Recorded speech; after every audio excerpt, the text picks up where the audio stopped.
Now, who did you say you are? I'm a blogger.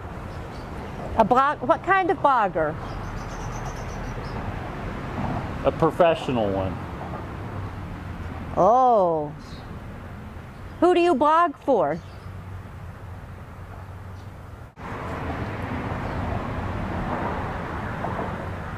Well, Sarah, thank you for joining us today. Oh, it's my pleasure, Charlie. We understand you've written a new book. This is your second book. Could you please tell us something about your experience as an author? What was my first book? You've got a new book. Could you please tell us something about your experience as an author? Well, Charlie, as you can see, it's America by Heart. Reflections on family, faith, and flag. Those are the three most important things in my life. Family, faith, and flag. And that's my book. Thank you, Sarah. Now, before we get started, thanks for inviting us to your house in Alaska, but would you mind telling us why there's a grapefruit tree in your backyard? And is that Russia across West Road here? Well, you know, Todd loves grapefruit, and, you know, the grapefruits, they remind me of Todd in certain ways. They do. And, yeah, you know, I mean, when I said you can see Russia from my backyard, that was like onomatopoeia. You can't see it from my backyard because I have a fence. But, I mean, it's just right there. It is right over there. Thank you. You seem to have a lot of fans in your backyard. Is that Oh, yeah. a reporter? Oh, no, that's just one of my friends, you know. I've got a heck of a lot of friends here in Alaska. These are real Americans out here. Not many black people. But let's, if you could tell us something about what you like to read. What types of things do you like to read, Sarah? All types. I am such a fervent reader. I read all the time. I read everything. You can ask Todd. He's always saying, what kind of books do you want, honey? I say, oh, all kinds, Todd. What are some titles of books you've read recently? Oh my God, I mean, where would I start? You want to know what I like to read? Oh, you betcha. I mean, all of it. You know, America is such a great country. The publishing industry, and, you know, I mean, once you get away from those jerks at the mainstream media, there are just so many books and magazines. I read them all. I read all the time. Can you name one book? You betcha. Well then, good. How about George W. Bush's Decision Points? Have you bought that book yet? Oh, you know, he's so good at making decisions, you know. Now, he was a nice guy, and yeah, he had a lot of decision points for sure. Well, that's great, Sarah, that you've read George W. Bush's Decision Points. Some people think you don't read, but could you tell us about the English language? We know you like Shakespeare, but what kind of words do you like? What are some of your favorite words? Well, you know, first of all, I can't be responsible for all that negative press. I mean, people just sit around and make things up about me. It's just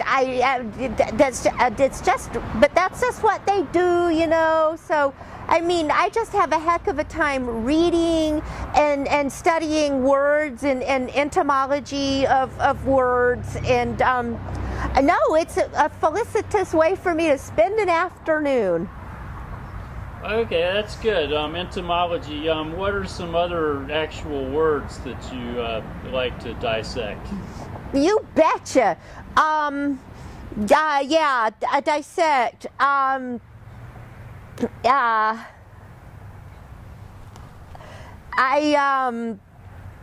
sorry, what was the question? Well, look, we'll come back to, because words, I think maybe words. Oh yeah, words. I tell you, I mean, what would the human language be without words and the free expression? Which reminds me, freedom of the speech, that's one of the core values in the Ten Commandments, which is what the Constitution is based on, is freedom of words, of speech. Very good. Now, since you brought up the Ten Commandments, do you feel that that is in any way related to the 10th Amendment? Oh, you betcha. I mean, the Ten Commandments and the amendments to the Constitution, I mean, they are...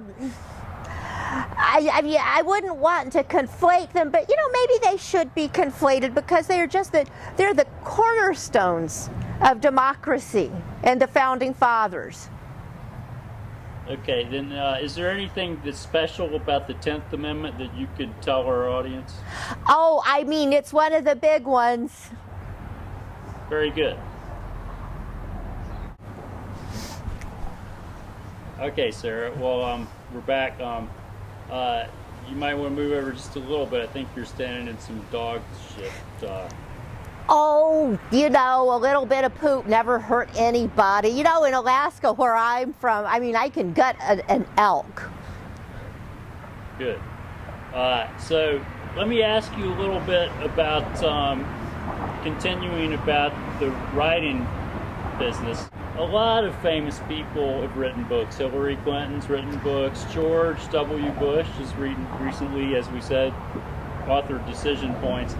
Now, Barack Obama, do you feel that in any way with his two books, Dreams of My Father and The Audacity of Hope, do you think that he's just using the presidency as a pulpit to sell his own books? You betcha. He's using that to inculcate the minds and hearts of children and people who are unsuspecting. I mean, his father and his childhood in Indonesia and Muslim, and I don't know that those books would have sold if he weren't the president. I think it cheapens the presidency and turns it into just for hire. It's just it's an abomination.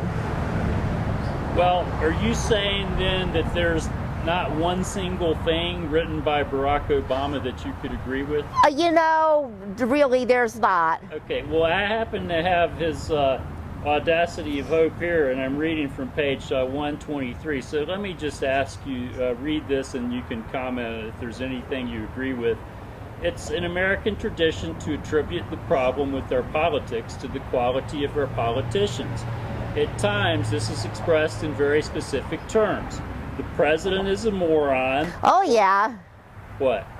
The president is a moron. You agree with that? I absolutely. I mean, look at his stance on Freddie and Fannie and the trillion and the bailout. And the government takeover of GM. Oh, that is un-American. What kind of car do you drive? I drive a pickup truck. Where I am in Alaska, you need... Is it a Ford? It's a Chevrolet. Oh, those are good. Oh, yeah. Okay. You betcha. Right. They build a heck of a good truck. Well, back to President Obama's books. Don't you feel that besides burning the Koran, perhaps we should burn The Audacity of Hope? I wouldn't waste the price of a match. But I do think indoctrination and inculcation is just very, very wrong. I fear for the future of America and real Americans.